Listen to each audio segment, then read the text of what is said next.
Greetings, all! Today, we will be examining the common ground dark-type Pokemon Sandile, its uncommon evolution Krokorok, the two collectively known as the Desert Croc Pokémon, and their final rare evolution Krookodile, the Intimidation Pokémon. Brutal in appearance and more than capable of tearing others apart if allowed to, the members of the Sandile family are vicious beasts that can readily take down and handle whatever sort of prey is placed within their grasp.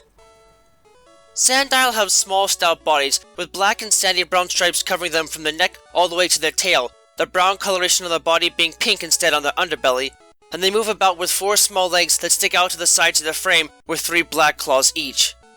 Their head has a long snout to it, with a single black stripe near their protruding nostrils, and their black eyes are surrounded by a dark membrane, their eyes bulging out as notable protrusions on the top of their skull.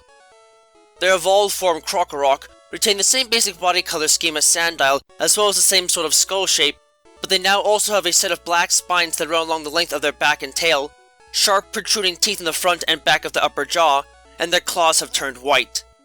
Most importantly, however, their forms have changed substantially in that they are now bipedal, with stronger thigh muscles and thin, lanky arms that do not look to be in proper proportion to their legs.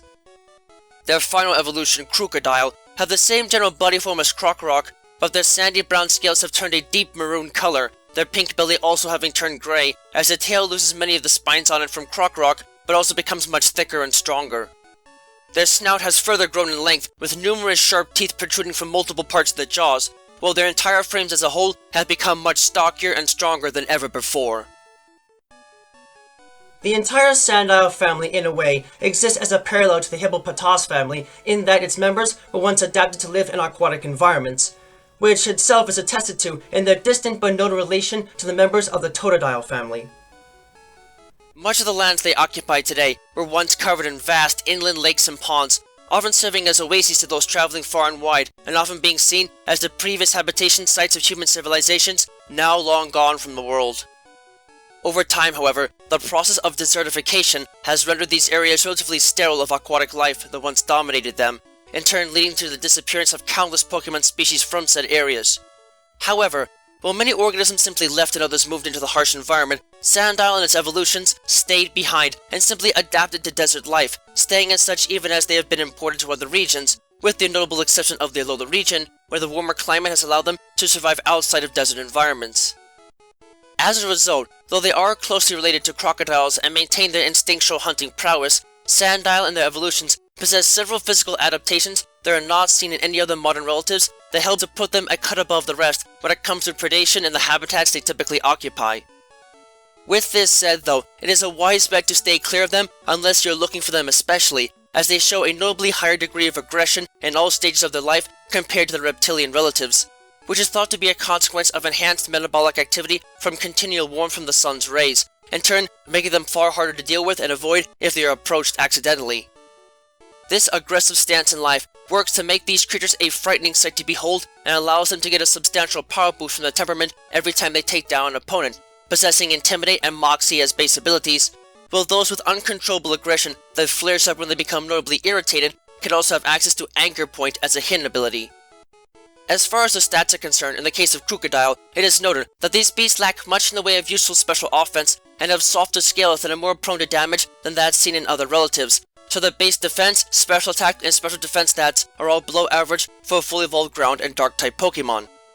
However, this is made up for with the relatively high levels of stamina and physical strength, as well as the unusually high running speeds, granting them above average base HP attack and speed stats for a fully evolved Pokemon of their types, and thus rendering them a notable threat to anyone that can keep their distance from these beasts.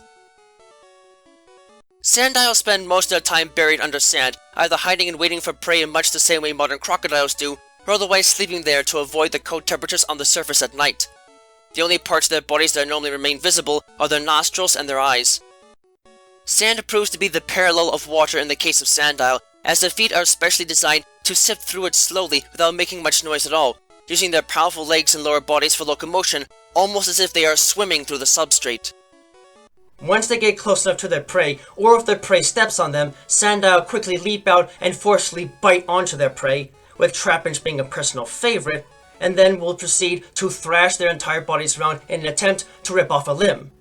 Once they've made a successful strike, Sandile will quickly run off with their catch. Because they are still relatively weak in terms of everything but attack and speed, Sandile must rely on patient hit-and-run tactics until they evolve, and even then, they rarely manage to get a solid meal this way, instead primarily relying on the carcasses of creatures that have died and collapsed in the desert for sustenance, and in turn earning the title of the Cleaner of the Desert.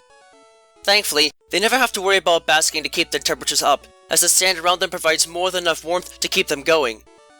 Furthermore, their eyes are protected from intense sunlight and sand particles by a thick, dark organic membrane, ensuring that they cannot easily be blinded or distracted by weather conditions. Like Sandile, Krokorok spend most of the time buried under the sand, with only their nostrils and eyes clearly visible, patiently waiting for prey while staying warm both in the daytime and at night, something that is extremely important to them, as they really hate it when their bodies get cold. Due to the larger body frames, however, Krokorok are not as efficient at hiding in the sand for the sake of hunting, and must rely on thick sand dunes for cover. Krokorok are disadvantaged in the sense that, while they have the intelligence and capacity to be active hunters, their physical strength is still quite limited. This appears to be a hard weight on the minds of these creatures, as the species as a whole tends to be a bit agitated at all times. In order to compensate for the limited strength, Krokorok live together in small packs often led by a female member, with the males being tasked with attacking larger prey together in a coordinated effort to appease the appetite of their leader and themselves. In truth, Krokorok are only slightly more efficient hunters than Sandile for two reasons, both of which exist as adaptations that will not be fully utilized until they evolve into Krookodile. First of all, Krokorok are bipedal, and the legs are placed beneath them and not to the side of their torso. This alone is not a hindrance and is in fact necessary for their fully evolved form, as it increases their movement speeds noticeably, but it offers a detriment in that it effectively makes their front limbs useless for now. Perhaps as a way of demonstrating their own personal disgust at this detriment, Krokorok almost always keep their front limbs crossed against their chest. Secondly, becoming bipedal prevents Krokorok from using the full weight of their body to rip off limbs from prey, as some energy and effort must be devoted to balancing their bodies. As such, though they might be stronger, they are less efficient in using their energy when compared to Sandile. They will often have to take whatever meals they can get at any time, sometimes resorting to burying prey in the sand in order to save them for later, should a future hunt go awry. The only true advantage that Krokorok obtain through evolution is the ability to see at night. The membrane covering their eyes, in addition to offering protection from bright light and sand, can differentiate between visible light waves and thermal radiation at will, allowing Krokorok to track objects and prey alike even in the darkest of places, though it is noted that they still will not move much at night due to the aforementioned sensitivity to cold temperatures. After spending time in such an strained and semi-weak state, Krokorok are firmly paid back in spade upon evolving into Krookodile, becoming the ruthlessly aggressive bully of the sands. Aside from an increase in size and a massive increase in power all around, Krookodile gain major advantages in all areas of their lives after evolving. Because their power and durability increases dramatically upon evolution, Krookodile have no need to live in groups and instead hunt alone, tearing through prey of all types with little preference. Their massive jaws are powerful enough to crush automobiles like tin cans and bite through heavy iron plates with minimal effort, making hard armor nothing more than eggshells in their eyes. Furthermore, the teeth are incredibly sharp and sturdy enough to splinter bone without breaking. Although their bipedal nature hindered their ability to attack prey as Krokorok, this was mainly because their body frame was relatively lithe and fragile. Because Krookodile are built wider and have a much larger tail, however, there is relatively little capable of easily toppling them over. In other words, Krookodile can effectively match the movements of Sandile in a much more devastating fashion, swimming through sand like it was water and biting and thrashing their entire bodies around in order to rip their opponents in half the moment the prey crosses their line of vision. In addition, the arms of Krookodile are nearly twice as strong as those of Krokorok. While this still isn't enough to do much with them, it does allow them to learn attacks like aerial aids via artificial means, and the presence of some draconic DNA within them, most likely as a result of random mutation, grants them a major advantage in battle, as it allows them to learn the devastating outrage attack naturally and a few other dragon-type attacks through artificial means. Perhaps not surprisingly, this all adds up to make Krookodile exceptional hunters, matched equally by their ability to patiently wait for days in the sand to hunt for prey. There is, however, one other anatomical addition that makes Krookodile particularly unique.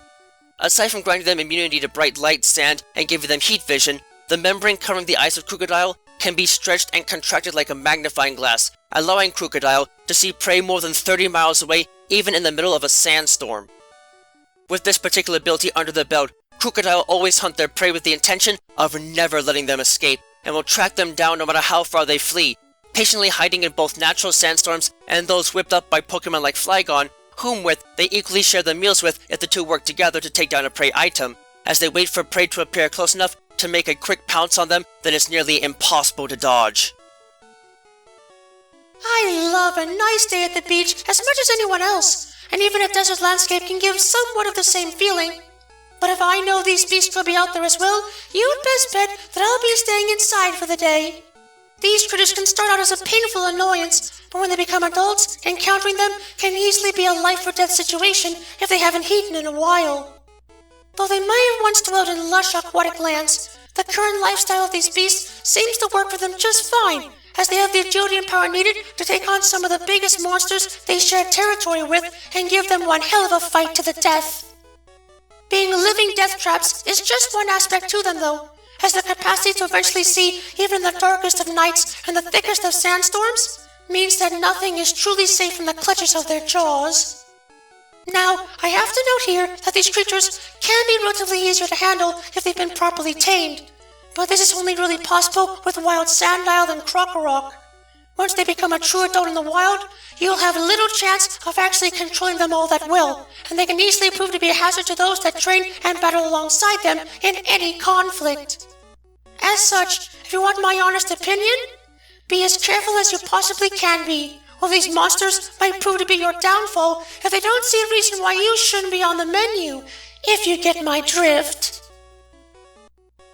A pain to deal with at all ages, and more than worth looking out for in the wild, the members of the Sandile family are vile and dangerous creatures that can strike at any time of the day for a snack or a quick meal.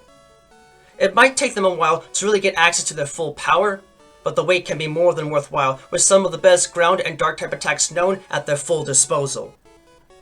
Just do yourself a favor and, as one is recommended to do with any sort of reptilian beast like them, make sure that you at least keep them well fed and respected. Get on their nerves a few too many times, and you'll likely learn what a pain it can be to have them clamp down on you with little remorse, especially if they feel like following it up with a good tumble that can leave you one limb less, or worse.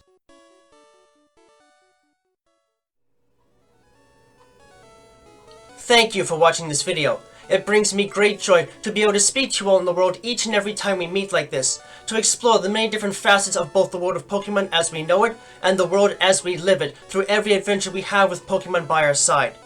If you'd like to, please subscribe, ring the bell and all that jazz, to keep yourself updated on content uploads and other materials of the like.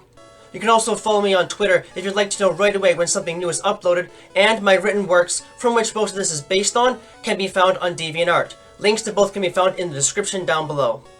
Remember that the world of Pokemon is a place full of wonder and mystery, and you never know what to expect. So, stay vigilant, keep watch, and always be prepared for the unexpected. Until next time, trainers and friends of all sorts, have a wonderful time.